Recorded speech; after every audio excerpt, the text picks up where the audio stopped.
Bapak, Ibu, saudara-saudaraku yang terkasih dalam Tuhan Yesus Kristus, apa kabar pada malam hari ini? Malam hari ini kembali berjumpa dengan saya, Pendeta Ike.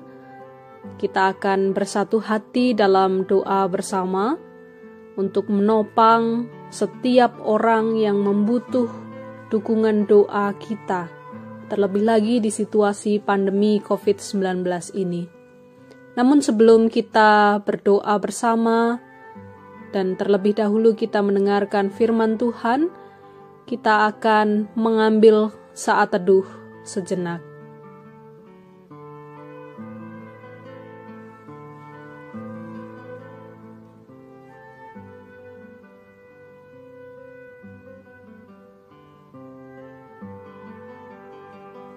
Saudara-saudaraku, bacaan Alkitab pada malam hari ini dari Keluaran pasal 18 ayat 13 sampai 24. Keluaran pasal 18 ayat 13 sampai 24. Saya akan membacakan untuk kita semuanya. Keesokan harinya duduklah Musa mengadili di antara bangsa itu. Dan bangsa itu berdiri di depan Musa, dari pagi sampai petang. Ketika mertua Musa melihat segala yang dilakukannya kepada bangsa itu, berkatalah ia, "Apakah ini yang kau lakukan kepada bangsa itu? Mengapakah engkau seorang diri saja yang duduk sedang seluruh bangsa itu berdiri di depanmu dari pagi sampai petang?" Kata Musa kepada mertuanya itu, "Sebab bangsa ini datang kepadaku untuk menanyakan petunjuk Allah. Apabila ada perkara di antara mereka, maka mereka datang kepadaku, dan aku mengadili antara yang seorang dan yang lain. Lagi pula aku memberitahukan kepada mereka ketetapan-ketetapan dan keputusan-keputusan Allah." Tetapi mertua Musa menjawabnya, "Tidak baik seperti yang kau lakukan itu. Engkau akan menjadi sangat lelah, baik engkau, baik bangsa yang beserta engkau ini. Sebab pekerjaan ini terlalu berat bagimu. Takkan sanggup engkau melakukannya seorang diri saja. Jadi sekarang dengarkanlah perkataanku. Aku akan memberi nasihat kepadamu dan Allah akan menyertai engkau. Adapun engkau, wakililah bangsa itu di hadapan Allah, dan kau hadapkanlah perkara-perkara mereka kepada Allah. Kemudian, haruslah engkau mengajarkan kepada mereka ketetapan-ketetapan dan keputusan-keputusan, dan memberitahukan kepada mereka jalan yang harus dijalani, dan pekerjaan yang harus dilakukan.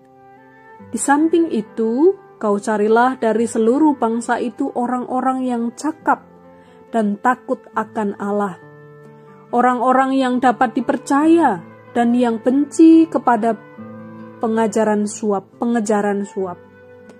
Tempatkanlah mereka di antara bangsa itu menjadi pemimpin 1.000 orang, pemimpin 100 orang, pemimpin 50 orang, dan pemimpin 10 orang. Dan sewaktu-waktu mereka harus mengadili di antara bangsa, maka segala perkara yang besar haruslah dihadapkan mereka kepadamu. Tetapi segala perkara yang kecil diadili mereka sendiri. Dengan demikian mereka meringankan pekerjaanmu, dan mereka bersama-sama dengan engkau turut menanggungnya. Jika engkau berbuat demikian, dan Allah memerintahkan hal itu kepadamu, maka engkau akan sanggup menahannya, dan seluruh bangsa ini akan pulang dengan puas senang ke tempatnya." Musa mendengarkan perkataan mertuanya itu dan dilakukannya lah segala yang dikatakannya. Saudara-saudaraku yang terkasih di dalam Tuhan Yesus Kristus, tema kita pada malam hari ini adalah butuh topangan orang lain. Iya, dalam kisah yang kita baca tadi, pada waktu itu seluruh perkara yang terjadi di tengah-tengah Israel, Musalah yang dianggap paling mampu menyelesaikannya. Persoalan muncul ketika deretan panjang orang-orang Israel berdiri untuk menanti menghadap Musa. Coba bayangkan, tubuh siapakah yang tidak lelah jika setiap hari melakukan hal seperti itu? Musa lelah, begitupun orang-orang Israel. Yitro, ayah mertua Musa, melihat bahwa hal itu sungguh tidak baik. Yitro pun memberi solusi. Yitro menasihati bahwa cukuplah bagi Musa untuk mewakili persoalan orang-orang Israel itu kepada Allah. Musa harus berani mendelegasikan tugas-tugasnya itu kepada orang lain. Musa harus memilih orang-orang yang cakap dan takut akan Allah, orang-orang yang dapat dipercaya, yang benci kepada suap, dan menempatkan mereka menjadi pemimpin 100 orang, pemimpin 50 orang, dan pemimpin 10 orang. Setiap perkara-perkara kecil, merekalah yang menyelesaikannya, sementara Musa menyelesaikan perkara-perkara yang besar. Dengan demikian Musa tidak akan lagi merasa lelah, persoalan lebih cepat diselesaikan, dan rakyat pun merasa puas. Saudara, dari kisah itu kita belajar tentang pentingnya sebuah tim kerja dalam sebuah pelayanan rohani. Seorang pemimpin harus berani mendelegasikan dan berbagi tugas dengan anggotanya. Dan setiap anggota tim menyadari wewenang dan tanggung jawab yang harus dikerjakannya. Ya, kita tidak bisa menyelesaikan segala sesuatu seorang diri. Tubuh kita tetaplah tubuh manusia yang terbatas fungsi dan kemampuannya. Kita butuh topangan orang lain, agar pekerjaan Tuhan dapat dikerjakan dengan efisien dan baik. Kerjasama yang baik tidak saja meringankan beban tugas, namun juga membuat tubuh tidak lelah. Sebagai pemimpin, marilah kita mempersiapkan diri untuk bekerja sama dengan orang lain. Dan sebagai anggota tim, marilah kita mempersiapkan diri untuk menyelesaikan tanggung jawab serta wewenang yang telah diberikan kepada kita, agar pekerjaan Tuhan dapat semakin baik dirasakan oleh banyak orang. Amin. Malam ini kita akan berdoa bersama. Kita awali dengan menaikkan doa Bapa kami yang diucapkan bersama-sama dengan keluarga. Setelah doa Bapa kami, kita akan melanjutkan dengan doa syafaat. Mari kita berdoa. Bapa kami yang di surga, dikuduskanlah namamu, datanglah kerajaan-Mu, jadilah kehendak-Mu di bumi seperti di surga. Berikanlah kami pada hari ini makanan kami yang secukupnya, dan ampunilah kami akan kesalahan kami, seperti kami juga mengampuni orang yang bersalah kepada kami. Dan janganlah membawa kami ke dalam pencobaan, tetapi lepaskanlah kami daripada yang jahat. Karena Engkaulah yang punya kerajaan dan kuasa dan kemuliaan sampai selama-lamanya. Amin. Ya Tuhan, pada malam hari ini kami berdoa untuk para pemimpin di setiap tempat yang sedang bergumul dengan kondisi tim kerja mereka di pekerjaan maupun tempat pelayanan mereka masing-masing. Mungkin ada pemimpin yang tidak bisa mendelegasikan pekerjaan karena tidak percaya kepada anggota timnya. Mungkin ada anggota tim yang tidak efektif bekerja karena tidak mendapat kesempatan untuk memaksimalkan wewenang dan tanggung jawab mereka.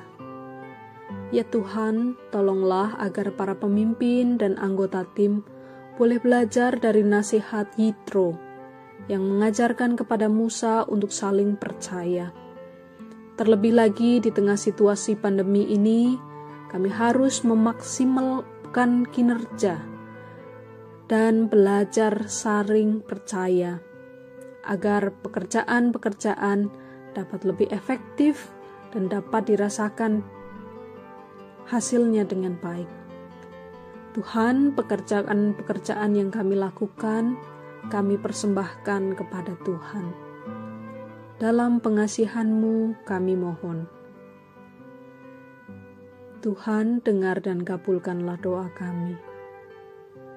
Ya Tuhan yang Maha Penyayang, malam ini kami mendoakan saudara-saudara kami yang positif virus COVID-19.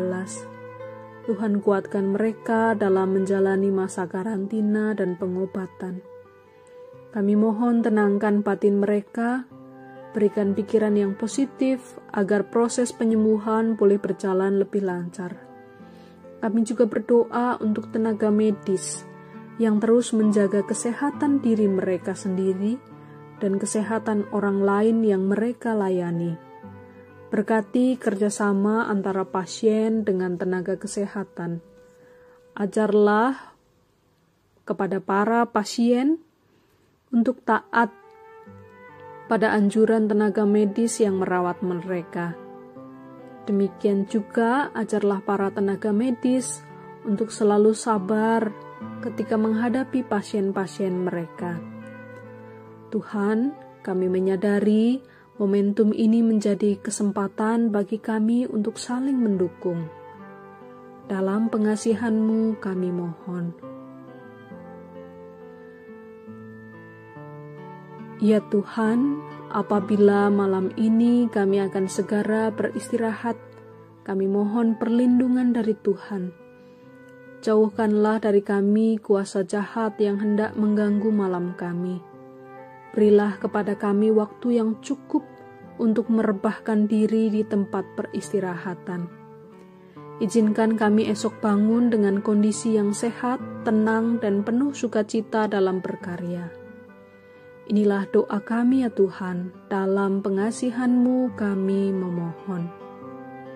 Tuhan, dengar dan kabulkanlah doa kami. Amin.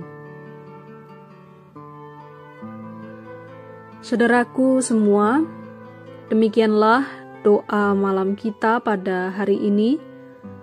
Selamat beristirahat, semoga esok kita dibangunkan oleh Tuhan dengan kondisi yang sungguh-sungguh baik, agar kita boleh memulai karya pelayanan di tengah pandemi ini dengan penuh sukacita. Tuhan memberkati saudara.